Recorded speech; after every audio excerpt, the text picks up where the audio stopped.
ಕಳ್ಸುತ್ಕೊಂಡ್ ಬಂದೈತಾ. ಹೊಟ್ಟೆಗೆ ಬಟ್ಟೆ ಕಟ್ಟೋದ್ರಿಂದ ಚೇತನ್ ತರ ಸಣ್ಣಗರ್ತಾರೆ. ಸೊ ಓಕೆ, ಈಗ next question. To eat for a boy baby to come ಅಂತೆ. ಪಾಪು ಸಿ ಸೆಕ್ಷನ್ ಇಲ್ಲ ಅಂತಂದ್ರೆ ನಾರ್ಮಲ್ ಡೆಲಿವರಿ ಕೇಳಿದ್ದಾರೆ. ಹಾಯ್ ಹಲೋ ನಮಸ್ಕಾರ ಎಲ್ರಿಗೂ, welcome back to my YouTube channel. 100-200 ಯಾವ್ದಾರ ಒಂದ್ ಹೇಳ್ರಲ್ಲ. ನಾನು ಕನ್ನಡಿಗ, ಕನ್ನಡದ ಕಾವಲಿಗ. ಸೊ ಗೈಸ್, ಇವತ್ತಿನ ವಿಡಿಯೋ ಅಂತ ಮೇಲೆ ನೋಡಿದ್ದೀರಾ. ಸೊ ಸುಮಾರು ಜನ ನನಗೆ DM ಮಾಡಿದ್ರಿ, ಅಕ್ಕಂದು ಪೋಸ್ಟ್ ಪ್ರೆಗ್ನೆನ್ಸಿ, ಸೊ ಏನು ಮಾಡಿದ್ರು, ಹೆಂಗಿದ್ರು, ಆ ಥರ ಆನ್ಸರ್ಸ್ಗಳು ಬೇಕು ಅಂತ ಕಮೆಂಟ್ ಮಾಡಿ ಅಂತ ಹೇಳಿದ್ದೆ. ಸೊ ಸುಮಾರು ಜನ ಮೆಸೇಜ್ ಮಾಡಿದ್ರ ನನಗೆ. ಸೊ ಇವಾಗ ಅದನ್ನೆಲ್ಲ ಓದ್ತೀನಿ. ನಮ್ಮ ಅಕ್ಕ ಅದಕ್ಕೆಲ್ಲ ಆನ್ಸರ್ ಮಾಡ್ತಾಳೆ. ಸೊ ನಮ್ಮ ಅಮ್ಮನ ಆದಷ್ಟು ಗೊತ್ತಿದ್ರೆ ನಮ್ಮ ಅಮ್ಮನ ಆನ್ಸರ್ ಮಾಡ್ತಾಳೆ, ನಮ್ಮ ಅಕ್ಕನ ಆನ್ಸರ್ ಮಾಡ್ತಾರೆ. ಓಕೆನಾ? ಕ್ವಶನ್ಸ್ ಕೇಳ್ತೀನಿ, ಇಬ್ಬರು ಆನ್ಸರ್ ಮಾಡಬೇಕು ಅದಕ್ಕೆ. ಗೈಸ್, ಇಲ್ಲೇ ನಮ್ಮ ಗುಣ ಮಲ್ಕೊಂಡಿದ್ದಾನೆ, ಆಟ ಆಡ್ಕೊಂಡು ಅವನೇನು ಕಂಡುಬಿಡ್ಕೊಂಡು. ಓಕೆ, ಇವಾಗ ಫಸ್ಟ್ ಕ್ವಶನ್ನ ಓದುವ. ಓಕೆ, ಸೊ ಫಸ್ಟ್ ಕ್ವಶನ್ ಕೇಳಿದ್ದಾರೆ ಇಲ್ಲಿ. ಪಾಪು ವೆಯ್ಟ್ ಎಷ್ಟಿದ್ದ ಅನ್ನ? ಪಾಪು ನೋಡ್ರ, ಇದಕ್ಕೆ ಕಿತಾಪತಿ ಗೈಸ್. ಇವಳು ಇಷ್ಟಕ್ಕನ್ನ ಓಡಿಸ್ಕೊಡಲ್ಲ ಅಮ್ಮನ ಹತ್ರ, ಇವಾಗ ಆದರೂ ಕಿತಾಪತಿ ಬಿಡ್ತಿಲ್ಲ ಅವಳು. ಪಾಪು ವೆಯ್ಟ್ ಎಷ್ಟು ಇದ್ದ ಅಣ್ಣ ಅಂತ ಕೇಳಿದ್ದಾರೆ. ಪಾಪು ಹುಟ್ಟಾಗ 3.2. ಮೈಕಿದ್ದೆ ಹತ್ರ. ಹಾಂ, ಹೇಳು. ಪಾಪು ಹುಟ್ಟಾಗ 3.24 ಇದ್ದ. 3.24 ಇದ್ದ? 4 ಅಲ್ಲ, 3.24 ಇದ್ದ.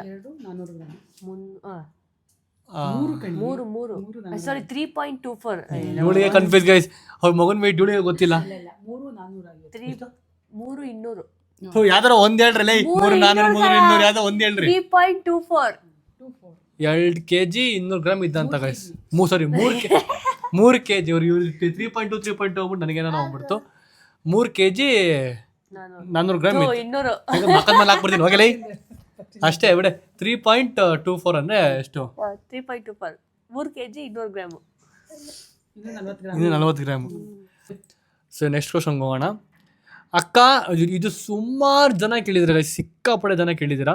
ಸಿ ಸೆಕ್ಷನ್ ಇಲ್ಲ ಅಂತಂದ್ರೆ ನಾರ್ಮಲ್ ಡೆಲಿವರಿ ಕೇಳಿದ್ದಾರೆ. ಅಂದ್ರೆ ಎರಡು ನಾರ್ಮಲೇ ಆಗಿರೋದು. ಎರಡು ಇದೆ ಆಯ್ತಾ? ನಾರ್ಮಲ್ ಆಗಿರೋದು, ನಾರ್ಮಲೇ ಆಗಿದ್ದು. ಬಟ್ ನಾ ಫಸ್ಟ್ ಓಲ್ಡ್ ಇದರಲ್ಲಿ ನಾನು ರೆಡಿ ಇರ್ಲಿಲ್ಲ, ಅಷ್ಟು ನೋವು ತಡ್ಕೊಂಡು ರೆಡಿ ಇರ್ಲಿಲ್ಲ. ಆಪರೇಷನ್ ಮಾಡಿಸ್ಬಿಡು ಅಂತ ಹೇಳಿದೆ. ಆಮೇಲೆ ಅವ್ರ ಅಪ್ಪ ಮತ್ತೆ ಅಮ್ಮ ಎಲ್ಲ ಬೇಡ ಬೇಡ ಬೇಡ ಅಂತ ಹೇಳಿ, ಆಮೇಲೆ ಕೊನೆಗೆ ಪೇನ್ಲೆಸ್ ಇಂಜೆಕ್ಷನ್ ತಗೊಂಡೆ. ಅದು ಡಾಕ್ಟರ್ ಹೇಳಿದ್ರು ಸೈಡ್ ಎಫೆಕ್ಟ್ ಆಗುತ್ತೆ, ನೆಕ್ಸ್ಟ್ ಬ್ಯಾಕ್ ಪೇನ್ ಬರುತ್ತೆ, ಬೇಡ ಅಂದ್ರೆ ಅವ್ರು ಡಾಕ್ಟರ್ ಹೇಳಿದ್ರು ಬರುತ್ತೆ ನಿಮ್ ಇಷ್ಟ ಅಂತ.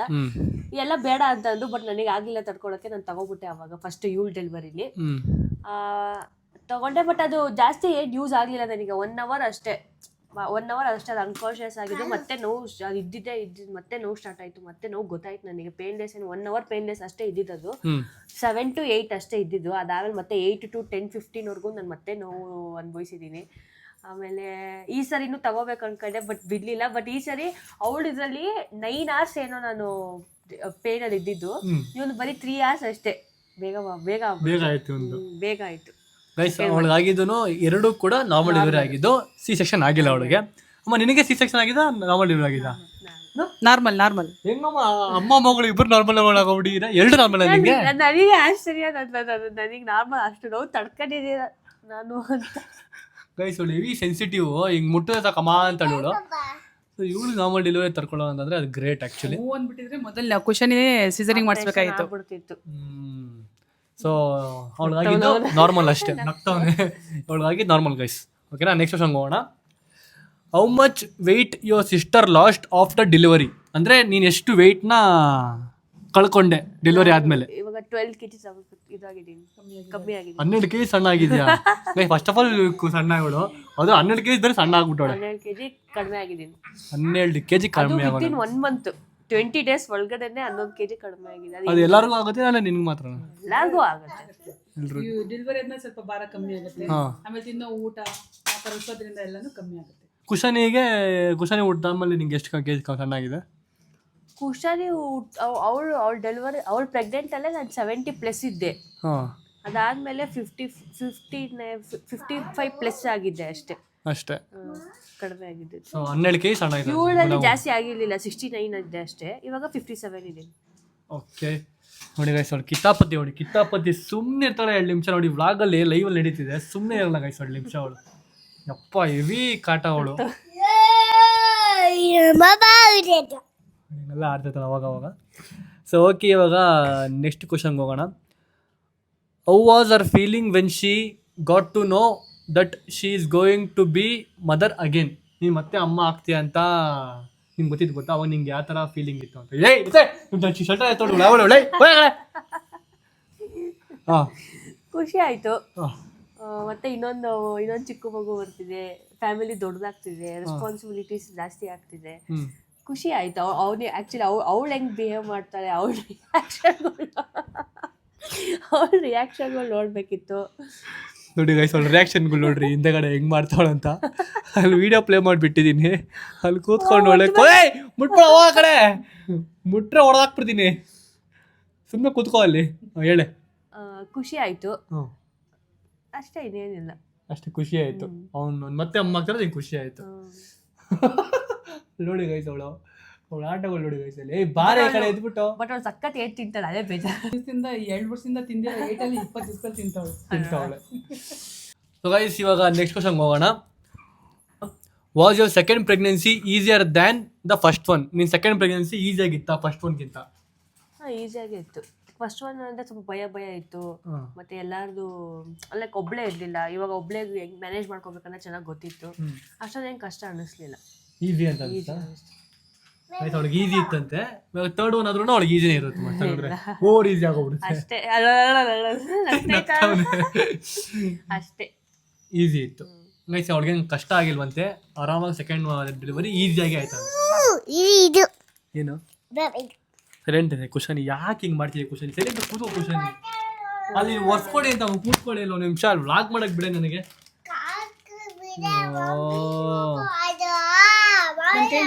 ಲೈಟ್ರ್ ಕೊಡ್ಲಾ? ಸುಟ್ಬಿಡು ತಮ್ಮ ನೀನು ಸೈಲೆಂಟ್. ಸೊ ಗೈಸ್ ಇವಾಗ ನೆಕ್ಸ್ಟ್ ಕ್ವಶನ್ಗೆ ಹೋಗುವ. ಬ್ರೆಸ್ಟ್ ಫೀಡಿಂಗ್ ಜಾಸ್ತಿ ಆಗೋಕ್ಕೆ ಏನು ಮಾಡಬೇಕು ಅಕ್ಕ? ನೀವೇನು ತಗೊಳ್ತಾ ಇದ್ದೀರಾ? ಅದರ ಇಂಡಿಯಾ ನೀನು. ಅದಕ್ಕೆ ನಾವು ಸಬ್ಬಕ್ಕಿ ಸೊಪ್ಪು ಕೊಡ್ತೀವಿ ಜಾಸ್ತಿ. ಹಾಲು ಚೆನ್ನಾಗಿ ಉತ್ಪತ್ತಿ ಆಗಲಿ, ಮಕ್ಳಿಗೆ ಹಾಲು ಚೆನ್ನಾಗಿ ಬರಲಿ ಅಂತ ಸಬ್ಬಕ್ಕಿ ಸೊಪ್ಪು ಕೊಡ್ತೀವಿ, ಹೀರೆಕಾಯಿ ಕೊಡ್ತೀವಿ, ತರಕಾರಿ ಎಲ್ಲನೂ ಕೊಡ್ತೀವಿ.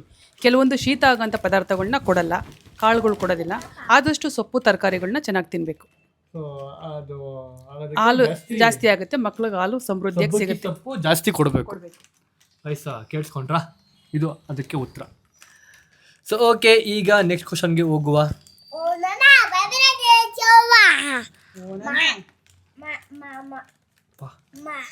ಇವಳೇ ಹಿಂಗೆ ಗೈಸಿ ಇವನ್ ಬಿಟ್ಬಿಟ್ರೆ ಏನು ಗೈಸ್ ನಮ್ಮ ಕಿವಿ ಒಂದು ಟಮಟೆ ಆಲ್ರೆಡಿ ಹೊಡೆದೋಗೈತೆ ನಂದು. ಇವ್ ಮೇಲೆ ಏನು ಟಮಟೆ ಹೊಡೆದಾಕ್ಬಿಡ್ತೀನಿ, 2 ಟಮಟೆಗಳು ಹೊಲ್ಟೋಗ್ಬಿಡುತ್ತೆ ನಂದು. ಏನ್ ಗೊತ್ತಾ ಹೊಟ್ಟೆ ಉರಿ ಇವಾಗ ವ್ಲಾಗಲ್ಲ ಅವಳ ಅರ್ಥ ಮಾಡ್ತಿಲ್ಲ ಗೊತ್ತಾ, ಅದು ಹೊಟ್ಟೆ ಉರಿ ಅವಳಿಗೆ. ಅದಕ್ಕೆ ನಾವು ಅವಾಗಿಂದ ಬಂದು ಮಾಡ್ತಿರೋದು ನನ್ನಪ್ಪ ಇರ್ಲಿ ಅಂತ ನೋಡ್ರಿ ಆಡ್ತಾಳೆ. 2 ಮಕ್ಕಳು ಆದ್ರೂ ನಿಮ್ಮ ಅಕ್ಕನ ಬ್ಯೂಟಿ ಸೀಕ್ರೆಟ್ ಏನು? ಏನಿಲ್ಲ ಕರೆಕ್ಟಾಗಿ ಹೇಳ್ತಿದ್ರ? ಸೀಕ್ರೆಟ್ ಏನು ಇಲ್ಲ. ಪಾಪು ಮಕ್ಕ ಪಾಪು ಅದೆಲ್ಲ ಪಾಪು ಸೋಪ್ ಹಚ್ತೀವಿ ಅಷ್ಟೇ. ನೋಡಿ ಗೈಸ್ ಪಾಪು ಸೋಪ್ ಹಚ್ಕೊಂಡ್ರು ಅಂತ ಹೇಳು. ಜಾನ್ಸನ್ಸ್ ಬೇಬಿ ಸೋಪ್ ಯೂಸ್ ಮಾಡ್ತಾಳೆ. ಟೆಡಿ ಬಾರ್ನ ಯೂಸ್ ಮಾಡ್ತಾಳಂತೆ. ಮಗು ಸ್ನಾನ ಮಾಡಿಸ್ಬಿಟ್ಟು ಹಂಗೆ ಇವಳು ತಿಕ್ಕೊಂಡ್ಬಿಡ್ತಾಳೆ. ಇಲ್ಲ ಕಳ್ಳಿ ನೀನು. 3 ಜನ ನಿಮ್ಮ ಅಮ್ಮ ಕಳ್ಳಿ ಕಡೆ ಖುಷಿ. ನಿನ್ ಸೋಪ್ ಯೂಸ್ ಮಾಡ್ತಾಳೆ ನಿಮ್ಮಮ್ಮ. ನೀನ್ ಹಾಕೋದು ಸೋಪು, ಆ ಸೋಪ್ನ ಅವಳು ಹಾಕತಾಳಂತೆ. ಬರೀ ಫೇಸಿಗೆ ಅಷ್ಟೇ ನಾನು ಯೂಸ್ ಮಾಡೋದು ಅಷ್ಟೇ. ಅದೇ ನಿನ್ನ ಬ್ಯೂಟಿ ಸೀಕ್ರೆಟ್ ಅಷ್ಟೇ, ಇನ್ನೇನು ಇಲ್ಲ. ಅದೇ ಅಂತ ಗೈಸ್ ಬ್ಯೂಟಿ ಸೀಕ್ರೆಟ್. ಮಕ್ಕಳು ಸೋಪ್ ನಿಮ್ಗೂ ನಿಮ್ಮ ಫೇಸು ಹಂಗೆ ಬ್ರೈಟ್ ಆಗಿರ್ಬೇಕು ಅಂತಂದ್ರೆ ಮಕ್ಕಳು ಸೋಪ್ ಹಾಕ್ತೀವಿ ಗೊತ್ತಾ, ಅದನ್ನೇ ನೀವು ಯೂಸ್ ಮಾಡ್ಬಿಡ್ರಿ. ನೀವು ಮಕ್ಕ ಬೆಳ್ಳಗೆ ಟೆಡಿ ಬಾರ್ ಚೆನ್ನಾಗಿರುತ್ತೆ. ಟೆಡಿ ಬಾರ್ ಅಂತ ಗೈಸ್ ಅದನ್ನ ಯೂಸ್ ಮಾಡಿ. ಸೊ ಓಕೆ ಈಗ ನೆಕ್ಸ್ಟ್ ಕ್ವಶನ್ಗೆ ಹೋಗುವ. ಚೈ ಅವರು ಮೆಂಟಲಿ ಹೇಗೆ ಪ್ರಿಪೇರ್ ಇದ್ರು? ಬುಕ್ಸ್ ಓದೋದು, ಯೋಗ ಹಾಗೆ ಏನಾದರೂ ಮಾಡ್ತಿದ್ರಾ? ಹಾಗೆ ನಿಮ್ಮ ಮೈಂಡ್ನ ಕಾಲ್ ಅಂತ ಏನೋ ಗೊತ್ತಿಲ್ಲ. ಅದೇ ಕೇಳ್ತಾ ಇದ್ದಾರೆ ಗೊತ್ತಾ, ನೀನೇನೋ ನೀನು ಪ್ರೆಗ್ನೆನ್ಸಿ ನೀನು ಯಾವ ಥರ ಪ್ರಿಪೇರ್ ಆದಂತೆ ಮೆಂಟಲಿ? ನೀನು ಬುಕ್ಸ್ ಓದ್ದ, ಯೋಗ ಗೀಗ ಮಾಡ್ದ ಅಂತ? ಏನೂ ಮಾಡಿಲ್ಲ. ಫೋನ್ ನೋಡ್ತಿದ್ಲು ಗೈಸ್, ಕುತ್ಕೊಂಡು ರೀಲ್ಸ್ ನೋಡ್ತಿದ್ಲು, ಬೇರೆಯವ್ರದೆಲ್ಲ ವ್ಲಾಗ್ಗಳು ನೋಡ್ತಿದ್ಲು ಅಷ್ಟೇ. ಇದು ಇಷ್ಟೊಂದು ಮಾಡ್ತಿದ್ಲು ಕೇಳ್ತಿದ್ದೆ ಚೆನ್ನಾಗಿ ಅಷ್ಟೇ. ನಾನು ಏನು ಪ್ರಿಪೇರ್ ಎಲ್ಲ ಏನೂ ಇಲ್ಲ. ಮಕ್ಕಳುಗಳು ಅದಕ್ಕೆ ಹೊಟ್ಟೆಲಿದ್ದಾಗ ಸಾಂಗ್ಗಳು ಡ್ಯಾನ್ಸ್ಗಳು ಹಂಗೆ ಆಡಿದ್ವಿ. ಇವಳು ಆಗಿರೋದು ಹೆಂಗೆ ಹೇಳಿ, ಇವಳು ಎಷ್ಟು ಟ್ಯಾಲೆಂಟೆಡ್ ಇವಳಿಂದಾನೆ ಕುತ್ಕೊಂಡು ರೀಲ್ಸ್ ನೋಡೋದು ಬ್ಲಾಗ್ ನೋಡೋದು ಮಾಡಿ ಮಾಡಿ ಮಾಡಿ ಇವಳು ಟ್ಯಾಲೆಂಟ್ ಆಗ್ಬಿಟ್ಟವಳೆ. ಇದು ಇನ್ನೂ ಅದಕ್ಕಿಂತ ಅವ್ರು ಇವಳಕ್ಕಿಂತ ಅಪ್ಪ ಆಗ್ಬಿಡ್ತಾನೆ ಅವನು. ಸೊ ಅವಳೇನು ಓದಿಲ್ವಂತೆ. ಇಲ್ಲ. ಸೊ ಓಕೆ, ಈಗ ನೆಕ್ಸ್ಟ್ ಕ್ವಶನ್ಗೆ ಹೋಗೋಣ. ಚೈತ್ರ ಅಕ್ಕ, ನಿಮಗೆ 3 ಚಿಲ್ಡ್ರನ್ ಇರೋದು, ಒಂದು ಕುಶಾನಿ, ಒಂದು ನಾನು, ಒಂದು ಯೂನ್ ಅಂತ. ಹೌದಾ? ಇದು ದೋಸು ನೋಡಿಲ್ಲಿ, ನಾನೇನು ಸುಳ್ಳು ಹೇಳ್ತಿಲ್ಲ ಕಣಲ್ಲ, ಇಲ್ಲಿ ಹಾಕಿರೋದು ಹೇಳ್ತಿರೋದು. ಓಹೋ, ನೋಡಿದ್ರ ಆಯ್ಸೋಳು.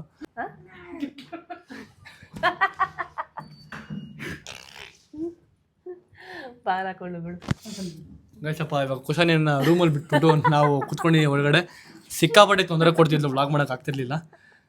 ನೋಡಿದ್ರ ನೀವು ಅವಾಗಿಂದ 50 ಸಲ ಎದ್ದು ಕುತ್ಕೊಂಡು. ಸೊ ಅದೇ ಆ ಕ್ವಶನ್ಗೆ ಆನ್ಸರ್ ಏನೇ? ಹೌದು, ನಿಜ, ಕರೆಕ್ಟ್. 3 ಮಕ್ಕಳು, ಇವನು ಸೇರಿಸಿ ನೋಡ್ಕೊಳ್ಳೋಣ ಚೆನ್ನಾಗಿ. ಏನೋ ಮನೆ ರೇಷನ್ ಬೇಕು ತಂದಿಲ್ಲ, ದುಡ್ಡು ಕೊಡೆ ಒಂಚೂರು. ಅದೇ ಮಗ ತಾನೆ ಕೊಡೆ. ಕೊಡ್ತೀನಿ. ಸೊ ಗೈಸ್ ಓಕೆ, ಈಗ ನೆಕ್ಸ್ಟ್ ಕ್ವಶನ್ಗೆ ಹೋಗೋಣ. We feel husband should be beside. How did you manage from morning to evening with alone feelings? ಅಂದರೆ ಗಂಡ ಪಕ್ಕದಲ್ಲಿ ಈವ್ನಿಂಗ್ ಒಬ್ಳೆ ಅವ್ರ ಜೊತೆನೇ ಇರ್ಬೇಕು ಅಂದ್ರೆ ಕೆಲ್ಸಕ್ಕೆ ಯಾರು ಹೋಗ್ತಾರೆ? ದುಡ್ಡು ಯಾರು ಸಂಪಾದನೆ ಮಾಡ್ತಾರೆ? ಕೆಲಸ ಮಾಡ್ಬೇಕಲ್ಲ, ಅವಾಗೆ ತಾನೇ ಎಲ್ಲ ಆಗೋದು. ಅಲ್ಲ, ನಿಂಗೆ ಫೀಲಿಂಗ್ ಹೆಂಗಿದೆ? ಯಾವ ಥರ ಫೀಲ್ ಆಗ್ತಿದೆ? ಲೋನ್ಲಿ ಫೀಲ್ ಆಗ್ತಿದೆ ನಿನಗೆ? ಲೋನ್ಲಿ ಫೀಲ್ ಏನು ಆಗ್ತಿರ್ಲಿಲ್ಲ. ನನ್ನ ಪಾಡಕ್ಕೆ ನಾನು ತಿಂತಿದ್ದೆ, ಚೆನ್ನಾಗಿ ಫಸ್ಟ್ ಚೆನ್ನಾಗಿ ನಿದ್ದೆ ಮಾಡ್ತಿದ್ದೆ. ದಿನ ಪೂರ್ತಿ ಬರೀ ಮಲ್ಕೊಳ್ತಾನೆ ಇದ್ದೆ, ಊಟ ಮಾಡ್ತಿದ್ದೆ, ಆಮೇಲೆ ಟಿವಿ ನೋಡ್ತಿದ್ದೆ, ಸೀರಿಯಲ್ಗಳು ನೋಡ್ತೀನಿ ನಾನು. ಆ್ಯಕ್ಚುಲಿ ಬೆಳಿಗ್ಗೆ ಸಂಜೆಯಿಂದ ಫಸ್ಟಿಂದ ಲಾಸ್ಟ್ವರೆಗೂ ಎಲ್ಲ ಸೀರಿಯಲ್ಗಳು ನೋಡ್ತೀನಿ. ಆಮೇಲೆ ಬ್ಲಾಗ್ಗಳು ನೋಡ್ತೀನಿ, ಫಿಲಮ್ಸ್ ನೋಡ್ತೀನಿ, ಸೀರೀಸ್ ನೋಡ್ತಿದ್ದೆ, ಚೆನ್ನಾಗಿ ತಿಂತಿದ್ದೆ, ಟೈಮ್ ಪಾಸ್ ಮಾಡ್ತಾಳೆ. ಒಬ್ಳೇ ಇದ್ದೆ, ಚೆನ್ನಾಗಿದ್ದೆ ಅಷ್ಟೇ. ಅವ್ರು ಇರಬೇಕು. ಸ್ಯಾಟರ್ಡೆ ಸಂಡೇ ಹೆಂಗೋ ಸ್ಯಾಟರ್ಡೆ ಸಂಡೇ ಇರ್ತಿದ್ರು. 5 ಡೇಸ್ ಹೋಗ್ಲಿ ಕೆಲ್ಸಕ್ಕೆ, ಏನಾಗುತ್ತೆ? ಅವ್ರು ಹೋದ್ರೆ ತಾನೇ ಕೆಲ್ಸಕ್ಕೆಲ್ಲ ಆಗೋದು ಮನೆಯಲ್ಲಿ. ಹೌದು, ಕರೆಕ್ಟ್. ಸೊ ಓಕೆ, ಈಗ ನೆಕ್ಸ್ಟ್ ಕ್ವಶನ್ಗೆ ಮೂವ್ ಆಗೋಣ. How did you feel after seeing ಗುಣವ್? ಖುಷಿ ಆಯ್ತು. ಅವಳು ನೋಡಿದಾಗ ಎಷ್ಟು ಖುಷಿ ಆಯ್ತು, ಇವ್ನು ನೋಡಿದಾಗ್ಲೂ ಫಸ್ಟ್ ಅಷ್ಟೇ ಖುಷಿ ಆಯ್ತು. ಅವಳಿಗೆ ಜಾಸ್ತಿ ಖುಷಿ ಆಗಿರ್ಬೇಕಾ? ಇಲ್ಲ, ಅವಳು ಮೊದಲನೇದೇ ಗಂಡ್ಮಗು ಅಂತಿದ್ಲು. ಇಲ್ಲ, ಅವಳು ಎಷ್ಟು ಖುಷಿ ಆಯ್ತು, ಇವ್ನು ಅಷ್ಟೇ ಖುಷಿ ಆಯ್ತು. ಮಕ್ಕಳು ಏನಾದ್ರು ಮಕ್ಕಳೇನೆ ಹೇಳು. ಆಯ್ತು, 100%ಅಲ್ಲಿ ಎಷ್ಟು ಪರ್ಸೆಂಟ್ ಕೊಡ್ತೀವಿ ಅವನಿಗೆ? ಇವನಿಗೆ ಕಡಿಮೆನೆ. ಅವಳಿಗೆ ಜಾಸ್ತಿ. ಯಾಕೆ ಜಾಸ್ತಿ ಕೊಡ್ತೀವಿ ಅವಳಿಗೆ? ಅಷ್ಟು ಕಾಟ ಕೊಡೋಳಲ್ಲಿ ಎಲ್ಲರೂ ಜಾಸ್ತಿ ಕೊಟ್ಟು ಕಾಟ ಅವಳ ತಲೆ ಮುಗಿಸ್ಕೊಂಡೋಗ ಜಾಸ್ತಿ ಕೊಟ್ಟಿ ಅವಳಿಗೆ. ಸೊ ಓಕೆ, ಅದೇ ಜಾಸ್ತಿ ಪ್ರೀತಿ ಕುಶಾನಿಗೆ. ಮೊದಲನೇದಲ್ಲ, ಅವಳಿಗೆ ಎಲ್ಲರಿಗೂ ಮುದ್ದು ಜಾಸ್ತಿ. ಇವ್ನು ಇದಾರೆ ಅಂತ ಗೊತ್ತೇ ಆಗೋದಿಲ್ಲ ಯಾರಿಗೂ. ಅದು ಅವಳು ಎಲ್ಲ ಮನೆ ಪೂರ್ತಿ ಓಡಾಡ್ಕೊಂಡು ಅಮ್ಮಮ್ಮ ಪಾಪ ಪುಟ್ಟ ಅಂತ ಅಂತಲ್ಲ, ಅದಕ್ಕೆ ನಮ್ಗೆಲ್ಲರೂ ಇಷ್ಟ. ಇವನು ಬಂದಾಗ ಇವನು ಎಷ್ಟು ಆಗ್ತದೆ ಅಷ್ಟೇ. ಸೊ ಓಕೆ, ಈಗ ನೆಕ್ಸ್ಟ್ ಕ್ವಶನ್ಗೆ ಹೋಗೋಣ. Cloud9 ಯಾವ ಡಾಕ್ಟರ್ನ ಕನ್ಸಲ್ಟ್ ಮಾಡಿದ್ರಿ? ಹಾಗೆ ಡೆಲಿವರಿ ಚಾರ್ಜಸ್ ಟೋಟಲಿ ಎಷ್ಟಾಯಿತು? ನಂಗೆ Cloud9 first pregnancy, second pregnancy ಎರಡು ನಾನು Cloud9 ಡಾಕ್ಟರ್ ಕನ್ಸಲ್ಟ್ ಮಾಡಿದ್ದೆ. ನಾನು ಆಚೆಗಡೆ ಬೇರೆ ಡಾಕ್ಟರ್ ಹತ್ರ ಕನ್ಸಲ್ಟ್ ಮಾಡಿದ್ದು. ಡೆಲಿವರಿಗೆ ಮಾತ್ರ Cloud9 ಹೋಗಿದೆ ಅಷ್ಟೇ. ಡೆಲಿವರಿ ಕೂಡ ಫಸ್ಟ್ ಒನ್ ನಮಗೆ ಗೊತ್ತಿರಲಿಲ್ಲ, ಆಚೆಯಿಂದನೂ ಬಂದು ಮಾಡ್ತಾರೆ ಡಾಕ್ಟರ್ ಅಂತ. ಸೊ ಅಲ್ಲೇ ಯಾವುದೋ ಒಂದು ಲಾಸ್ಟ್ ಮಂತ್ ಡೆಲಿವರಿ ಟೈಮಲ್ಲಿ ಒಂದು ಡಾಕ್ಟರ್ ಕನ್ಸಲ್ಟ್ ಮಾಡಿದ್ದು. ಬಟ್ ಇವನ್ ಪ್ರೆಗ್ನೆನ್ಸಿಲಿ ಆಚೆ ಕಡೆ ಕನ್ಸಲ್ಟ್ ಮಾಡಿ ಡಾಕ್ಟ್ರನ್ನೇ ಬರ್ಬೋದು, ಅವರೇ ಬಂದು ಡೆಲಿವರಿ ಮಾಡಿಕೊಡ್ಬೋದು, ಆಪ್ಷನ್ ಇದೆ ಅಂತ ಅಂದಿರು. ಸೊ ನಾವು ಯಾವ ಡಾಕ್ಟ್ರನ್ನ ಆಚೆ ಕನ್ಸಲ್ಟ್ ಮಾಡ್ತೀನೋ ಲಾಸ್ಟಿಗೆ ಅವ್ರನ್ನೇ ಡೆಲಿವರಿ ಮಾಡಿಸ್ಕೊ, ಅವ್ರ ಹತ್ರನೇ ಡೆಲಿವರಿ ಮಾಡಿ. ಎಷ್ಟು ಚಾರ್ಜ್ ಆಯಿತು ಅಂತ ಕೇಳಿದೆ? ಟೋಟಲ್ ಎಷ್ಟಾಯಿತು ಅಂತ? 1 lakh ಮೇಲೇನೆ ಆಗಿದೆ. 1 lakh ಮೇಲ್ಗಡೆ ಅಂದರೆ 1,10,000 1,20,000? ಅವಳದು 15 ಏನೋ ಆಗಿತ್ತು. ಇವನು ಸ್ವಲ್ಪ ಜಾಸ್ತಿ, 2.5 years ಆಯ್ತಲ್ಲ, ಇವಾಗ ಜಾಸ್ತಿ ಆಗಿದೆ ಕಾಸ್ಟಸ್ ಎಲ್ಲಾನು. ಇವನು ಇನ್ನೂ 20 ಜಾಸ್ತಿನೇ ಆಯಿತು. 1,20,000 ಆಯ್ತು ಅಂತ ಗೈಸ್ ಟೋಟಲ್ ಚಾರ್ಜ್ ಎಲ್ಲ ಫುಲ್ ಓವರ್ ಆಲ್. ಅವಳದು ಇದ್ರದ್ದೆಲ್ಲ ಡೆಲಿವರಿ ಸೇರಿಸಿ 1.2 ಆಯ್ತು. ಡೆಲಿವರಿದಷ್ಟೇ.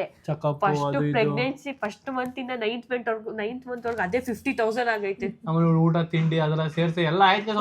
ಏನಕ್ಕೆ ಲೆಕ್ಕ ಆಗ್ತೀವಿ? ಬರೀ ಹಾಸ್ಪಿಟಲ್ ಮಾತ್ರ ಹೇಳು. ಆಯ್ತು, 1 ಲಕ್ಷ ಆಗಿದೆ. 2 ಲಕ್ಷ ಆಗೈತೆ.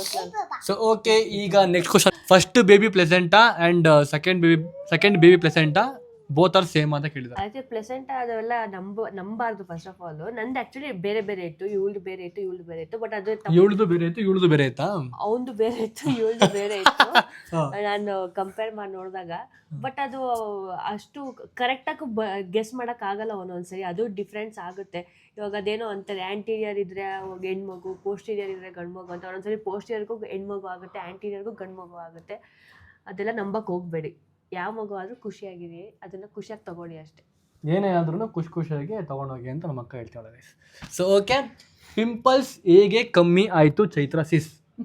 ಪಿಂಪಲ್ ನನಗೆ ಆಶ್ಚರ್ಯ ಆಕ್ಚುಲಿ ನನ್ನ ಮುಖ ಎಷ್ಟು ಪಿಂಪಲ್ಸ್ ಇತ್ತು ಅಂದ್ರೆ ಮಕ ಮುಖ ಮಕ ಅಂತಾರ ಅದಕ್ಕೆ ಮುಖ ಮುಖ ಅಂತ ಮುಖ ಎಷ್ಟು ಮಕ ಮಕ ಇಕ್ಕು ಇಡು ಅನ್ಬೇಕು ಇಕ್ಕು. ನಮ್ಮ ಮುಖದಲ್ಲಿ ಎಷ್ಟು ಪಿಂಪಲ್ಸ್ ಇತ್ತು ಅಂದ್ರೆ ಸಖತ್ತಿತ್ತು. ಬಟ್ ಎಲ್ಲ ಹೋಗಿದ್ದು ಕುಶನಿ ಪ್ರೆಗ್ನೆನ್ಸಿಯಲ್ಲಿ ಒಂದು 4th ಮಂತ್ ಇದ್ದಾಗ ಅದಾಗದೆ ಎಲ್ಲ ಹೊಟ್ಟೋಯ್ತು. ಇವಾಗ ಪಿಂಪಲ್ಸ್ ಹೋಗ್ಬೇಕು ಅಂದ್ರೆ ನಿನ್ ಪ್ರಕಾರ ಮಕ್ಳು ಮಕ್ಕಳು ಅಂತ ಹೇಳ್ತಾ ಇದೀಯಾ?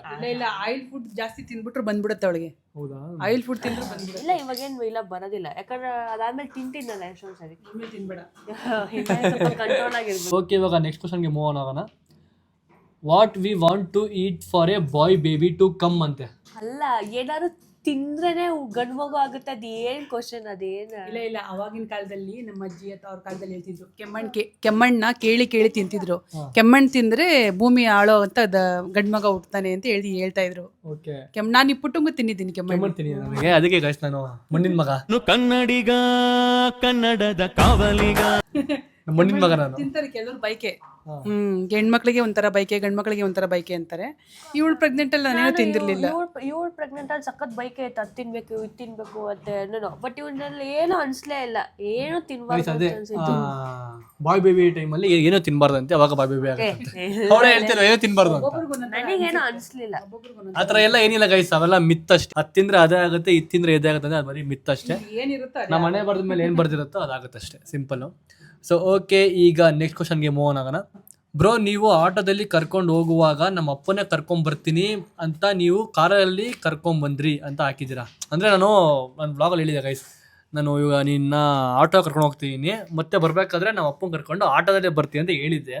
ಸೊ ಏನಕ್ಕೆ ಕರ್ಕೊಂಬರೋಕ್ಕಾಗಿಲ್ಲ ಅಂದರೆ ಆಟೋದಲ್ಲಿ ಅವಾಗ ಮಳೆ ಬರ್ತಿತ್ತು, ಪ್ಲಸ್ಸು ತುಂಬ ಚಳಿ ಇತ್ತು, ಗಾಳಿ ಬೇರೆ ಬರ್ತಿತ್ತು. ಅವನಿನ್ನೂ ಅವಾಗಿನ್ನೂ 3 days ಮಗು ಅಲ್ವಾ, ಚಳಿಗೆ ಮತ್ತು ಅವ್ನ ವೆದರ್ಗೆ ನಮ್ಮ ಅಕ್ಕನಿಗೆ ಮತ್ತು ಅವ್ನಿಗೆ ಇಬ್ಬರಿಗೂ ಶೀತ ಆಗಿ ಜ್ವರ ಗಿರ ಬರುತ್ತೆ ಅಂತ ಅಂದ್ಬಿಟ್ಟು ಒಂದೇ ಒಂದು ಕಾರಣಕ್ಕೆ ಕಾರಲ್ಲಿ ಬೆಚ್ಚು ಕರ್ಕೊಂಬಂದಿದ್ದೀನಿ ಅಷ್ಟೇ, ಸಿಂಪಲ್. ಓಕೆನಾ?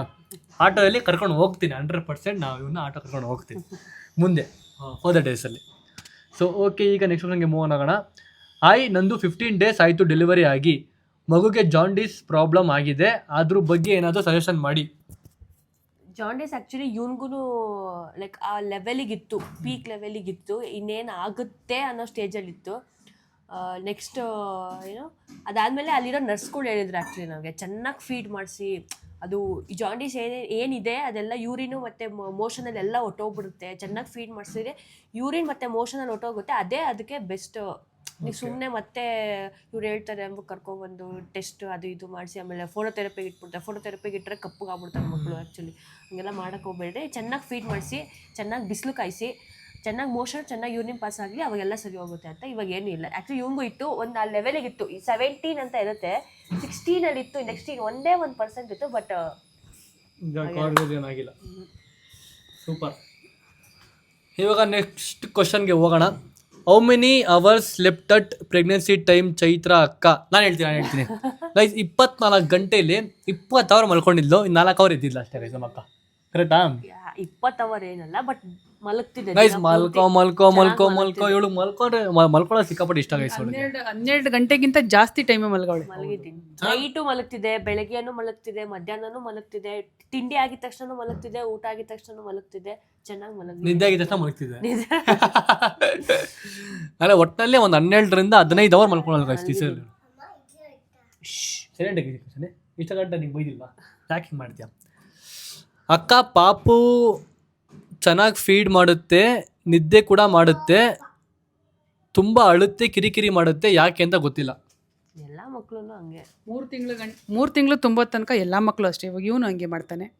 3 ತಿಂಗಳಾದ್ಮೇಲೆ ಆಟೋಮೆಟಿಕ್ಲಿ ಆವಾಗ ಮನುಷ್ಯನ ಮೇಲೆ ಗಮನ ಬರುತ್ತಲ್ವಾ, ಅವಾಗ ನಮ್ಮನ್ನು ನೋಡೋದು, ನಗೋದು, ಆಡೋದು ಮಾಡ್ತವೆ, ಅವಾಗ ಆಟೋಮೆಟಿಕ್ಲಿ ನಿಂತೋಗುತ್ತೆ. ಅದು ಕಾಮನ್ ಅಂತ ಗೈಸ್. 3 ತಿಂಗಳು ಕಾಮನ್ನು, ತಲೆ ಕಟ್ಕೊಳಕ್ ಹೋಗ್ಬಿಡಿ ಅದ್ರ ಬಗ್ಗೆ ಎಲ್ಲ. ಮಕ್ಕಳಾದ್ಮೇಲೆ ಅದು ಅಳ್ತಾ ಇರಬೇಕು ಅಲ್ಲ. ಕಿರಿಕಿರಿ ಅಳ್ತವೆ ಅಂದ್ರೆ ವಿದ್ಯಾಮ ಹೊಡಿತಾಳೆ, ಅದಕ್ಕೆ ಸೃಷ್ಟಿ ಮಾಡಿರೋ ದೇವತೆ ಇದ್ದಾಳಲ್ಲ, ಅವಳು ಕೊಡ್ತಾ ಇರ್ತಾಳೆ, ಅದಕ್ಕೆ ಹೊಡಿತಾರೆ ಅಂತ. ಓಕೆ, ಈಗ ನೆಕ್ಸ್ಟ್ ಕ್ವಶನ್ಗೆ ಮೂವ್ ಆಗೋಣ. Why we should consume only hot water or hot food after pregnancy? Please let us know the reason. ಬಾಣಂತಿಯರು ಬಿಸಿ ಬಿಸಿ ಯಾಕೆ ಊಟ ಮಾಡಬೇಕು, ಯಾಕೆ ಬಿಸಿನೀರು ಕುಡಿಬೇಕು ಅಂದರೆ ಅದು ಆರೋಗ್ಯಕ್ಕೆ ಒಳ್ಳೆಯದು. ಈಗ ಚೆನ್ನಾಗಿ ಬಿಸಿನೀರು ಕುಡಿಬೇಕು, ಬಿಸಿ ಬಿಸಿ ಊಟ ಮಾಡಬೇಕು. ಯಾಕೆ ಅಂದರೆ ಮೈಯಲ್ಲಿರೋ ನೀರಿನಂಶ ಎಲ್ಲ ಹೋಗ್ಬೇಕು ಅವ್ರಿಗೆ, ಕೆಟ್ಟ ನೀರಿನಂಶ ಎಲ್ಲ ಹೋಗಿ ಅವರು ಫ್ರೆಶ್ ಅಪ್ ಆಗ್ತಾರೆ, ಕ್ಲೀನಾಗಿರ್ತಾರೆ. ಅದಕ್ಕೆ ನೋಡಿದೆ ಸಾಕ್ಷಿ. ಅದಕ್ಕೆ ಬರೀ ಬಿಸಿನೀರು ಮತ್ತೆ ಬಿಸಿ ಫುಡ್ ತಿನ್ಬೇಕು. ಕೋಲ್ಡ್ ಆಗಲ್ಲ, ಓಕೆ, ಕೋಲ್ಡ್ ಆಗ್ಬಾರ್ದು. ಮಕ್ಕಳಿಗೂ ಕೋಲ್ಡ್ ಆಗಲ್ಲ ಮತ್ತೆ ಅವ್ರಿಗೂ ಕೋಲ್ಡ್ ಆಗಲ್ಲ. ವಾತಾವರಣ ಹೆಂಗಿದೆ ಅಲ್ವಾ? ನೋಡಿ, ಈ ಥರ ಬೆಚ್ಚಿಗೆ ಎಲ್ಲ ಕಟ್ಕೊಂಡು ಎಲ್ಲೂ ಗಾಳಿ ಹೋಗ್ಬಾರ್ದು, ಬರೀ ಮೂಗ ಮಾತ್ರ ಗಾಳಿ ಹೋಗ್ಬೇಕಷ್ಟೇ, ಬೇರೆ ಎಲ್ಲೂ ಗಾಳಿ ಹೋಗ್ಬಾರ್ದು. ಗಾಳಿ ಹೋಗ್ಬಿಟ್ರೆ ಸನ್ನಿ ಅಂತ ಆಗುತ್ತೆ, ಅದು ಸೇರ್ಕೊಂಡ್ಬಿಟ್ರೆ ಭಾರಿ ಕಷ್ಟ ಬಾಣಂತಿಗೆ. ಅದಕ್ಕೆ ಅವೆಲ್ಲ ಫಾಲೋ ಅಪ್ ಮಾಡಿ, ಅದನ್ನ ನಿಮ್ಮ ತಾಯಿ ಗೊತ್ತಿರುತ್ತೆ. ಸೊ ಕೇಳ್ಕೊಳ್ಳಿ, ಅಕಸ್ಮಾತ್ ಯಾರು ಗೊತ್ತಿಲ್ಲ ಅವ್ರಿಗೆ ಈ ವಿಡಿಯೋ ಶೇರ್ ಮಾಡಿ ಅಷ್ಟೇ. ಓಕೆ, ಈಗ ನೆಕ್ಸ್ಟ್ ಕ್ವಶನ್ಗೆ ಮೂವ್ ಆಗೋಣ. Please share how to look after our self after delivery. As I leave alone, I want your mom to explain. ಅಂದರೆ ನಾವು ಡೆಲಿವರಿ ಆಗಿದ್ದಾರಂತೆ, ಆದರೆ ಒಬ್ಬರೇ ಇರ್ತಾರಂತೆ ಮನೆಯಲ್ಲಿ, ಅವರು ಯಾವ ಥರ ಕೇರ್ ಮಾಡ್ಕೋಬೇಕು ಒಬ್ಬರೇ ಅಂತ ಕೇಳ್ತಿದ್ದಾರೆ. ಫಸ್ಟ್ ಅವ್ರು ಸ್ಟ್ರಾಂಗ್ ಆಗಿರಬೇಕು. ಮೊದಲು ಅವ್ರು ಸ್ಟ್ರಾಂಗ್ ಆಗಿದ್ದು ಒಂದೊಂದನ್ನು ನೋಡ್ಕೊಬೇಕು ಅವರೇನೇನೆ. ಇವಾಗ ಏನು ಮಾಡೋಕ್ಕಾಗಲ್ಲ, ಒಬ್ಬೊಬ್ಬರೇ ಇರ್ತೀವಿ. ಈಗ ನಾವು ಒಬ್ಬೊಬ್ಬರೇ ಇದ್ದೋ, ಅಲ್ಲಿ ಮುಗಿಸ್ಕೊಂಬಂದ್ಮೇಲೆ ಒಬ್ಬೊಬ್ಬರೇ ಇದ್ದೋ. ಸ್ಟ್ರಾಂಗಾಗಿ ನಿಂತ್ಕೊಂಡು ಸ್ವಲ್ಪ ಟೈಮ್ ಫ್ರೀ ಮಾಡಿಕೊಂಡು ಅವ್ರನ್ನ ನೋಡ್ಕೊಬೇಕು. ಅವ್ರು ನೋಡ್ಕೊಳ್ಳೋ ಜೊತೆಗೆ ಮಗುನ ನೋಡ್ಕೊಬೇಕು. ಫಸ್ಟ್ ಅವ್ರು ಚೆನ್ನಾಗಿದ್ದು ತಾನೇ ಮಗು ನೋಡ್ಕೊಳಕ್ಕಾಗೋದು. ಅವ್ರ ಹೆಲ್ತ್ ಬಗ್ಗೆ ಅವರು ಫಸ್ಟ್ ಚೆನ್ನಾಗಿ ನೋಡಿಕೊಂಡು ಹಂಗೆ ಮಗುನ ಕೇರ್ ಮಾಡ್ಕೊಬೇಕು. ಅಷ್ಟೇ ಗೈಸ್, ಸಿಂಪಲ್. ಸ್ಟ್ರಾಂಗ್ ಆಗಿರ್ಬೇಕು, ಸ್ಟ್ರಾಂಗ್ ಆಗಿರಿ ಅಷ್ಟೇ. ಸ್ಟ್ರಾಂಗ್, ಮೆಂಟಲಿ, ಫಿಸಿಕಲಿ ಎಲ್ಲದರಲ್ಲೂ ಸ್ಟ್ರಾಂಗ್ ಇರ್ಬೇಕಾದ್ರೆ ಏನು ಮಾಡ್ಬೇಕು ನೀವು? ಹಾರ್ಲಿಕ್ಸ್ ಕುಡಿಬೇಕು. ಅವರು ಚೆನ್ನಾಗಿ ಊಟ ಮಾಡ್ಕೊಬೇಕು, ಮಗುಗೆ ಚೆನ್ನಾಗಿ ನೋಡ್ಕೋಬೇಕು. ಅಂದ್ರೆ ಅವ್ರು ಚೆನ್ನಾಗಿ ತಿನ್ಕೊಂಡು ಉಣ್ಕೊಂಡಿದ್ರೆ ಅವ್ರನ್ನ ನೋಡ್ಕೊಬೋದು ಅಷ್ಟೇ. ಅಷ್ಟೇ, ಸ್ಟ್ರಾಂಗ್ ಆಗಿರಿ. ನೆಕ್ಸ್ಟ್ ಕ್ವಶನ್ಗೆ ಮೂವ್ ಆಗೋಣ. What was the symptoms of baby girl and baby boy? What was the difference? Difference ಮೇನು ನಂದು ಹೊಟ್ಟೆ, ಅವಳು ಸಕ್ಕತ್ತಿತ್ತು ಹೊಟ್ಟೆ, ಇವನು ಹೊಟ್ಟೆನೇ ಕಾಣಿಸ್ತಿರ್ಲಿಲ್ಲ. ಇವಳು ಆಲ್ಮೋಸ್ಟ್ ನಂಗೆ 7 months ಆಗೋವರೆಗೂ ನಂಗೆ ಹೊಟ್ಟೆನೇ ಇರಲಿಲ್ಲ ಜಾಸ್ತಿ. ಅದಾದಮೇಲೆ ಕಪ್ಪುಗಾದ ಅವ್ರಿಗೂ ಕಪ್ಪಗಾಗಿದ್ದೆ, ಇವನಿಗೂ ಆಗಿದ್ದೆ. ಅದು ಬಿಟ್ಟರೆ ಇನ್ನೇನು ದಪ್ಪ ಇಲ್ಲ ಗೈಸ್, ಇಲ್ಲ ಅವಳು ಹುಟ್ಟಿದಾಗ ಇವಳು ಸಿಕ್ಕಾಪಟ್ಟೆ ದಪ್ಪ ಇದ್ಲು, ಸಿಕ್ಕಾಪಟ್ಟೆ ದಪ್ಪ ಇದ್ಲು. ಅರೆ ಹುಡುಗ ಹುಟ್ಟಿದಾಗ ಇವಳು ಸ್ವಲ್ಪ ಸಣ್ಣ ಇದ್ಲು, ಸ್ವಲ್ಪ ವೆಚ್ಚ ಕಮ್ಮಿ, ಒಂದ್ ಸ್ವಲ್ಪ ವ್ಯತ್ಯಾಸಗಳಿತ್ತು. ಮತ್ತೆ ಅವಳದಲ್ಲಿ ಚೆನ್ನಾಗಿ ತಿನ್ಬೇಕು ಅನಿಸ್ತಿತ್ತು, ತಿನ್ಬೇಕು ಅಂತ ಅನ್ಸಿಲ್ಲ ಅವಳಿಗೆ. ಕೇಳಿ ಮಾಡ್ಕೊಡ್ತೀನಿ ಇದಕ್ಕೆ. ಇಷ್ಟೇ ಸಿಂಪ್ಟಮ್ಸ್, ನಾರ್ಮಲ್ ಸಿಂಪ್ಟಮ್ಸ್. ಈ ಕ್ವಶನ್ ಸುಮಾರು ಜನ ಕೇಳಿದ್ದೀರಾ. ಅಕ್ಕ, how to remove stretch marks after delivery? ಸುಮಾರು ಜನ ಕೇಳಿದ್ರು ಕ್ವಶನ್ ಇದು. ನಾನೇನು ಅದ್ರ ಬಗ್ಗೆ ಯೋಚನೆ ಇಲ್ಲ ನನಗೆ, ಅದನ್ನ ಸ್ಟ್ರೆಚ್ ಮಾರ್ಕ್ಸ್ ಹೋಗಿಸ್ಕೋಬೇಕು ಅಂತ. ಯಾಕಂದ್ರೆ ನಂಗೆ ಅದೇ ಒಂಥರ ಇಷ್ಟ, ಲೈಕ್ ಮಕ್ಕಳದು ಮಕ್ಕಳು ಹುಟ್ಟಿರೋ ಮಾರ್ಕ್, ಅದು ನನಗೆ ಖುಷಿ ಇರುತ್ತೆ ಅಂತ. ನಂಗೆ ಅದು ಹೋಗಿಸ್ಕೊಳಕ್ಕೆ ನನಗೆ ಇಷ್ಟ ಇಲ್ಲ. ನಾನು ಅದ್ರ ಬಗ್ಗೆ ತಲೆನೂ ಕೆಡ್ಸ್ಕೊಳ್ಳಲಿಲ್ಲ. ಏನಿಲ್ಲ, ಸಿಂಪಲ್ ಆಗಿ ಕೊಬ್ಬರಿ ಎಣ್ಣೆ ಹಚ್ಕೊಬೋದು. ಈಗೇನು ಮಾರ್ಕೆಟಲ್ಲಿ ಎಷ್ಟೊಂದು ಪ್ರಾಡಕ್ಟ್ಗಳು, ಕ್ರೀಮ್ಗಳೆಲ್ಲ ಸಿಗ್ತವೆ, ಅದನ್ನು ಬಳಸ್ಬೋದು. ಅದು ಅವ್ರವ್ರ ಇಷ್ಟಕ್ಕೆ ಬಿಟ್ಟಿದ್ದು. ಕೊಬ್ಬರಿ ಎಣ್ಣೆ ಬೆಟರ್. ಕೊಬ್ಬರಿ ಎಣ್ಣೆ ಬೆಟರ್ ಅಂದ್ರೆ ಕೊಬ್ಬರಿ ಎಣ್ಣೆನ ಯೂಸ್ ಮಾಡಿ ಅಪ್ಲೈ ಮಾಡ್ಕೊಳ್ಳಿ, ಅದು ಹೋಗುತ್ತೆ. ನನಗೆ ಅದೊಂದು ನೆನಪು ಇರ್ಲಿ ಅಂತ, ಎತ್ತು ಕರಳು ನೆನಪಿರ್ಲಿ ಅಂತ ಕಳಿಸೋಳಕ್ಕೆ ಅಷ್ಟೇ. ಇವಾಗ ಮತ್ತೆ ಬೇರೆ ಕ್ವಶನ್ಗೆ ಹೋಗೋಣ. Delivery time it will be very hard time. So ಅವಾಗ ಆ ಟೈಮಲ್ಲಿ ಪೇನ್ ಅಲ್ಲಿ ನಿಮಗೆ ನಿಮ್ಮಮ್ಮ ಎಷ್ಟು ನೆನಪಾದ್ರು? ನೆನಪು ಹಸ್ಬೆಂಡ್ ಇದ್ರು ಜೊತೆಗೇನೆ. ಬಟ್ ನಮ್ಮ ಅಮ್ಮನೂ ಫಸ್ಟಲ್ಲೂ ಒಂದು ಸ್ವಲ್ಪ ಇದ್ರು, ಇವಾಗಲೂ ಸ್ವಲ್ಪ ಒಂದು 5 minutes ಅಟ್ಲೀಸ್ಟ್ ಒಂದು ಸ್ವಲ್ಪ ಒಳಗಡೆ ಬಂದು ಹೋದ್ರ ಲೇಬರ್ ರೂಮಿಗೆ. ಜಾಸ್ತಿ ನೆನಪಾಗಿದ್ದು ಅಂದರೆ ಕೋಪ ಬಂತು ನನಗೆ. ನಾನು ಪ್ರತಾಪಿಗೆ ಇಂಜೆಕ್ಷನ್ ಕೊಡಿಸು, ಪ್ಲೀಸ್ ಇಂಜೆಕ್ಷನ್ ಕೊಡಿಸು, ಕಾಲಿಗೆ ಬೀಳ್ತೀವಿ ಇಂಜೆಕ್ಷನ್ ಕೊಡಿಸು ಅಂತ ಕೇಳ್ತಿದ್ದೀನಿ. ಅವ್ರು ಡಿಸಿಷನ್ ತಗೊತಿಲ್ಲ. ಇನ್ನು ಮನೆಯವ್ರಿಗೆಲ್ಲ ಕೇಳಬೇಕು ಅಂದ್ಬಿಟ್ಟು ಫಸ್ಟ್ ನಮ್ಮ ಅಮ್ಮಂಗೆ ಕೇಳೋರು ಫೋನ್ ಮಾಡ್ಬಿಟ್ಟು, ಈ ಥರ ಇಂಜೆಕ್ಷನ್ ಬೇಕು ಅಂತ ಅಳ್ತವಳೆ, ಬೇಕಂತ ಇಂಜೆಕ್ಷನ್. ನಮ್ಮ ಅಮ್ಮ ಬೇಡ ಕೊಡಿಸ್ಬೇಡಿ, ಫಸ್ಟ್ ಕೊಡಿಸ್ಬಿಟ್ಟಿದ್ದೀವಿ, ಇವಾಗ ಬೇಡ ಮತ್ತೆ ಕೊಡ್ಬೇಕಂದ್ರೆ. ಫಸ್ಟ್ ತಗೊಂಡಿದ್ದೆ, ಇನ್ನೂ ಬ್ಯಾಕ್ ಪೇನ್ ನನಗೆ ಇನ್ನೂ ಇದೆ ಆ್ಯಕ್ಚುಲಿ. ಇವಾಗ ಏನೋ ತಗೋಬಿಟ್ಟಿದ್ರೆ ಜಾಸ್ತಿ ಆಗೋದು. ಒಳ್ಳೇದಕ್ಕೆ ಹೇಳಿದ್ದು, ಬಟ್ ನನಗೆ ಆ ಟೈಮಲ್ಲಿ ನನಗೆ ಅದು ಒಳ್ಳೇದು ಕೆಟ್ಟದ್ದು ಏನು ಅರ್ಥ ಆಗ್ತಿಲ್ಲ. ಪೇನ್ ಹೊಟ್ಟೋಗ್ಬೇಕು, ಸಖತ್ ಕೋಪ ಬಂತು.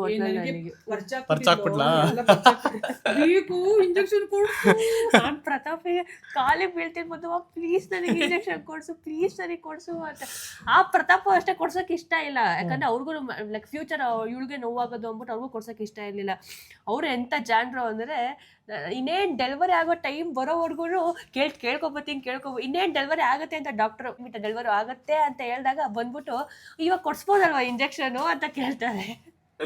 ಅರೆ ಅವಳಿಗೆ ಸಿಕ್ಕಾಪಟ್ಟೆ ನೆನಪಾಗ್ರೆ ನಮ್ಮಮ್ಮ, ಬರೀ ಕೆಡ್ದಾಗ ನೆನಪಾಗ್ರೆ.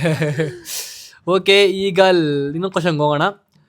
ಕರುಳು ಸುತ್ತಿದೆ ಅಂದ್ರಿ ಅಲ್ವಾ ಪಾಪುಗೆ, ಅಂತ ಸಿಚುವೇಶನ್ ಇದ್ರೆ ಆಪರೇಷನ್ ಮಾಡಿ ಡೆಲಿವರಿ ಮಾಡ್ತಾರೆ ಅಲ್ವಾ, ನಿಮ್ಗೆ ನಾರ್ಮಲ್ ಆಯಿತು ಅಂತ ಕೇಳಿದ್ದಾರೆ. ಇಲ್ಲ, ಆ್ಯಕ್ಚುಲಿ ಕರಳು ಸುತ್ತಿದೆ ಅಂತ ನಮಗೆ ಗೊತ್ತೇ ಇರಲಿಲ್ಲ. ಡೆಲಿವರಿ ಆದಮೇಲೆ ಡಾಕ್ಟ್ರಿಗೂ ಆಶ್ಚರ್ಯ ಗೊತ್ತಿದೆ, ಇದು ಕರಳು ಸುತ್ಕೊಂಡು ಹೋಗ್ಬಿಟ್ಟಿದೆ ಅಂತ. ಯಾಕಂದರೆ ಲಾಸ್ಟ್ ಮಂತ್ ಸ್ಕ್ಯಾನಿಂಗಲ್ಲೂ ನಮಗೆ ಸ್ಕ್ಯಾನಿಂಗ್ ಮಾಡಿದಾಗೂ ಕರಳು ಸುತ್ತಿದೆ ಅಂತ ಹೇಳಿರಲಿಲ್ಲ. ಸ್ಕ್ಯಾನಿಂಗಲ್ಲೂ ಅದು ಇರಲಿಲ್ಲ ಆ್ಯಕ್ಚುಲಿ. ಅದಾದ್ಮೇಲೆ ಅದು ಹೆಂಗೆ ಸುತ್ಕೊಂತ ಗೊತ್ತಿಲ್ಲ, ಕರಳು ಸುತ್ಕೊಂಡೇ ಬಂದ ಒಟ್ಟಿನಲ್ಲಿ. ಆ್ಯಕ್ಚುಲಿ ಹೌದು, ಕರಳು ಸುತ್ತಿದ್ರೆ ನಾರ್ಮಲ್ ಡೆಲಿವರಿ ಮಾಡಲ್ಲ, ಆಪ್ರೇಷನ್ನೇ ಮಾಡೋದು. ಬಟ್ ಅದು ಮಿರಾಕಲ್. ದೇವ್ರ ಗೈಸ್, ದೇವ್ರದೆಲ್ಲ ಸೃಷ್ಟಿ ಮಾಡಿರೋದು ದೇವ್ರೇ ಗೊತ್ತೇ ಇರ್ಲಿಲ್ಲ ಕಳ್ಸುತ್ತಿದೆ ಅಂತ. ಡೆಲಿವರಿ ಆದ್ಮೇಲೆ ಎಲ್ಲ ಅಲ್ಲಿರೋರೆಲ್ಲ ಶಾಕ್ ಅವರು, ಕಳ್ಸುತ್ಕೊಂಡು ಬಂದೈತಾ ಅಂತ. ಏನ್ ಮಾಡೋಕ್ಕಾಗಲ್ಲ ಅದೆಲ್ಲ. ಈ ಕ್ವಶನ್ ಕೂಡ ಸುಮಾರು ಜನ ಕೇಳಿದ್ದೀರಾ.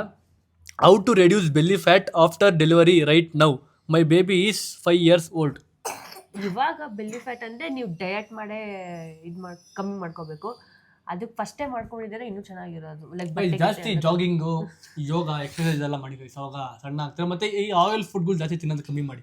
ಜಂಕ್ ಹೊರಗಿನ ತಿಂಡಿ ಏನು ತಿಂದೇರ ಮನೇಲೇ ಬಳಸ್ಕೊಂಡು ಸೊಪ್ಪು ತರಕಾರಿ ಕಾಳು ಕಡ್ಡಿ ಏನಿದಾವೆ ನೈಸರ್ಗಿಕವಾಗಿ ಸಿಗುವಂತ ಪದಾರ್ಥಗಳನ್ನ ತಿನ್ಕೊಂಡು ಆರಾಮಾಗಿರ್ಬೋದು. ಜಂಕ್ ಫುಡ್ ಆಕ್ಚುಲಿ ಆಸೆ ತಿನ್ಬೇಕು ಅಂತ ಆಸೆ ಆಗ್ತಿರುತ್ತೆ. ಬಟ್ ಅದು ಆದಷ್ಟು ಮನೇಲೆ ಮಾಡ್ಕೊಂಡು ತಿನ್ನಿ ಅಷ್ಟೇ. ಸೊ ಪಿಜ್ಜಾ ಆಚೆ ಕಡೆ ತಿನ್ಬೇಕು ಅಂದ್ರೆ ಬ್ರೆಡ್ ಅಲ್ಲೇ ಮನೇಲಿ ಮಾಡ್ಕೊಂಡು ಅದೇ ನಾವು ಮಾಡಿ ಇವತ್ತು ವ್ಲಾಗಲ್ಲಿ ಅಕಸ್ಮಾತ್ ನಿಮ್ಗೆ ಮತ್ತೆ ಬೇಕಾದ್ರೆ ಮತ್ತೆ ಏನ್ಸರಿ ಮಾಡಿ ತೋರಿಸ್ತೀವಿ ಆ ವ್ಲಾಗಲ್ಲಿ. ಆ ಥರ ಮಾಡ್ಕೊಂಡು ತಿನ್ನಿ ಅಷ್ಟೇ. ಇಷ್ಟು ಕ್ವಶನ್ಸ್ ರಿಪೀಟ್ ಕೇಳ್ತಿದ್ರೆ, ಸೊ ಅದಕ್ಕೆಲ್ಲ ಆನ್ಸರ್ ನಮ್ಮ ಅಕ್ಕ ಕೊಟ್ಟಿಯೋ ಕೂತ್ಕೊಂಡು ನಮ್ಮ ಅಕ್ಕ ಮತ್ತು ನಮ್ಮ ಇಬ್ಬರು ಕೂತ್ಕೊಂಡು ಕೊಟ್ಟಿರೋ ಆನ್ಸರ್ಸ್ನ. ಸೊ ನನ್ನ ಕಡೆಯಿಂದ ಒಂದೆರಡು ಕ್ವಶನ್ಸ್ ಇದ್ದಾವೆ. ಆ್ಯಸ್ ಎ ಆಡಿಯನ್ಸ್ ಆಗಿ ನಾನು ಕೇಳ್ತೀನಿ ಇಬ್ಬರಿಗೂ. ಇವಾಗ ಡೆಲಿವರಿ ಆದಮೇಲೆ ಹೊಟ್ಟೆಗೆ ಬಟ್ಟೆ ಕಟ್ತಾರಲ್ವಾ, ಅದು ಏನಕ್ಕೆ ಕಟ್ಟಬೇಕು, ಕಟ್ಟಿ ಅಂದರೆ ಏನಾಗುತ್ತೆ? ಕಟ್ಟಬೇಕು. ಶಾರ್ಟ್ ಆ್ಯಂಡ್ ಸ್ವೀಟಾಗಿ ಹೇಳು, ದಯವಿಟ್ಟು ದೊಡ್ಡದಾಗಿ. ಹೊಟ್ಟೆಗೆ ಬಟ್ಟೆ ಕಟ್ಟೋದ್ರಿಂದ ಚೇತನ ಥರ ಸಣ್ಣಗಿರ್ತಾರೆ. ನಾವು ಹಂಗೆ ಎದ್ದಿದ್ದು. ಈಗ ಈ ಫುಡ್ಡು ತಿನ್ಕೊಂಡು ಸ್ವಲ್ಪ ದಪ್ಪ ಆಗಿದ್ದೀವಿ ಅನ್ನೋ ಬಿಟ್ಟರೆ, ಅವಾಗ ಬಾಣಂತಿ ಮೈ, ಹಸಿ ಮೈ, ನಾವು ಯಾವ ಶೇಪ್ಗಾದ್ರೂ ತೊಗೊಬೋದು. ಅದನ್ನು ಎಷ್ಟು ಸಣ್ಣ ಬೇಕಾದ್ರೂ ಮಾಡ್ಕೊಬೋದು. ಹಂಗಾಗಿ ಬಟ್ಟೆ ಕಟ್ಟಿದ್ರೆ ಒಳ್ಳೇದು, ಸೊಂಟಕ್ಕೂ ಒಳ್ಳೇದು, ಸೊಂಟ ಗಟ್ಟಿ ಆಗುತ್ತೆ, ಹೊಟ್ಟೆ ಬರೋದಿಲ್ಲ, ಮುಂದಕ್ಕೆ ದಪ್ಪ ಆಗಲ್ಲ ಅನ್ನೋದಕ್ಕೋಸ್ಕರ ಬಟ್ಟೆ ಕಟ್ತಿದ್ರು. ಸೊ ಅದು ಕಟ್ಟಲೇಬೇಕು ಬಟ್ಟೆ. ಒಳ್ಳೇದು. ಕೆಲವರು ಬೆಲ್ಟ್ ಹಾಕೊಂತಾರೆ, ಒಬ್ಬರು ಬಟ್ಟೆ ಕಟ್ತಾರೆ, ಟೈಟ್ ಕಟ್ಕೋತಾರೆ ಬಟ್ಟೆ. ನಮ್ಮ ಅಜ್ಜಿ ಕಟ್ತಾರೆ, ಎಷ್ಟು ಟೈಟ್ ಹಾಕೊಂಡು ಜೀರ್ತಾರೆ ಹಂಗೆ. ಓಕೆ, ಮತ್ತು ಇನ್ನೊಂದು ಕ್ವಶನ್ನು, ಡೆಲಿವರಿ ಆದಮೇಲೆ ಏರ್ ಫಾಲ್ ಆಗುತ್ತಾ? ಆಗುತ್ತೆ, ತುಂಬಾನೇ ಆಗುತ್ತೆ. ಒಬ್ಬೊಬ್ರಿಗೆ ಎಷ್ಟು ಯಾವ ರೇಂಜ್ಗೆ ಆಗುತ್ತೆ ಅಂದರೆ ಫುಲ್ ಬಾಂಡ್ಲೆ ಆಗುತ್ತೆ, ಆ ರೇಂಜ್ಗೂ ಆಗುತ್ತೆ. ಒಬ್ಬೊಬ್ರಿಗೆ ಒಂದು ಸ್ವಲ್ಪ ಆಗುತ್ತೆ. ನನಗೊಂದು ಸ್ವಲ್ಪ ಆಯಿತು ಅವಳದ್ರಲ್ಲಿ. ಅದಾದಮೇಲೆ ಮತ್ತೆ ರಿಕವರ್ ಮಾಡಿಕೊಂಡೆ. ನೀವು ನೋಡ್ಬೇಕು, ಇನ್ನು ಟೈಮ್ ಇನ್ನೂ ಐತೆ. ಅದು ಆ್ಯಕ್ಚುಲಿ ಅವರು ಜಾಸ್ತಿ ನಗಾಡಿದ್ರೆ ಅವಲ್ಲಮ್ಮ, ನಗಾಡಿದ್ರೆ ಜಾಸ್ತಿ ಉದುರುತ್ತೆ. ಸೊ ಅದನ್ನ ಮತ್ತೆ ರಿಕವರ್ ಮಾಡ್ಕೊತೀನಿ. ಸೊ ಹಿಂಗಿತ್ತು ಗೈಸ್ ಈ ಡೆಲಿವರಿ ಆದಮೇಲೆ ಯಾವ ಥರ ಕ್ವಶನ್ಸ್ಗಳು ನೀವು ಕೇಳಿದ್ರಿ, ಅದಕ್ಕೆಲ್ಲದಕ್ಕೂ ಕೂತ್ಕೊಂಡು ಆನ್ಸರ್ ಕೊಟ್ಟಿರಲ್ಲ ಮಕ್ಕ. ಸೊ ಐ ಹೋಪ್ ನಿಮಗೆ ಆ ಆನ್ಸರ್ ಇಷ್ಟ ಆಯ್ತು ಅಂತ ಅನ್ಕೋತೀನಿ. ಸೊ ಮತ್ತು ಯೂಸ್ಫುಲ್ ಕೂಡ ಆಯಿತು ಅಂತ ಅನ್ಕೋತೀನಿ. ಅಕಸ್ಮಾತ್ ಯಾರು ಬೇರೆಯವ್ರಿಗೆ ಯಾರೋ ಒಬ್ಬೊಬ್ಬರೇ ಇದ್ದರೆ ಮನೆಯಲ್ಲಿ ಡೆಲಿವರಿ ಆಗಾಮೇಲೆ ಅವ್ರಿಗೆಲ್ಲ ಶೇರ್ ಮಾಡಿ, ಅವ್ರಿಗೂ ಯೂಸ್ಫುಲ್ ಆಗುತ್ತೆ. ಮತ್ತು ಯಾರು ನೆಕ್ಸ್ಟ್ ಮಕ್ಕಳು ಮಾಡ್ಕೊತಾರಲ್ಲ ಅವರು ಕಳಿಸಿ ಇದನ್ನ, ಅವಾಗ ಅವ್ರಿಗೂ ಯೂಸ್ಫುಲ್ ಆಗುತ್ತೆ ಇವೆಲ್ಲ. ಸೊ ಗೈಸ್ ಇಲ್ಲಿಗೆ ಈ ವಿಡಿಯೋನ ಎಂಡ್ ಮಾಡ್ತಿದ್ದೀವಿ. ಮತ್ತೆ ನಿಮಗೆ ನೆಕ್ಸ್ಟ್ ವ್ಲಾಗಲ್ಲಿ ಸಿಗ್ತೀವಿ. Until then be watching. Like ಮಾಡಿ, ಹೇಳು, ಶೇರ್ ಮಾಡಿ, ಸಬ್ಸ್ಕ್ರೈಬ್ ಮಾಡ್ಕೊಳ್ಳಿ. ಮತ್ತೆ ನೆಕ್ಸ್ಟ್ ವ್ಲಾಗಲ್ಲಿ ಸಿಗ್ತೀವಿ ಗೈಸ್. ಬಾಯ್.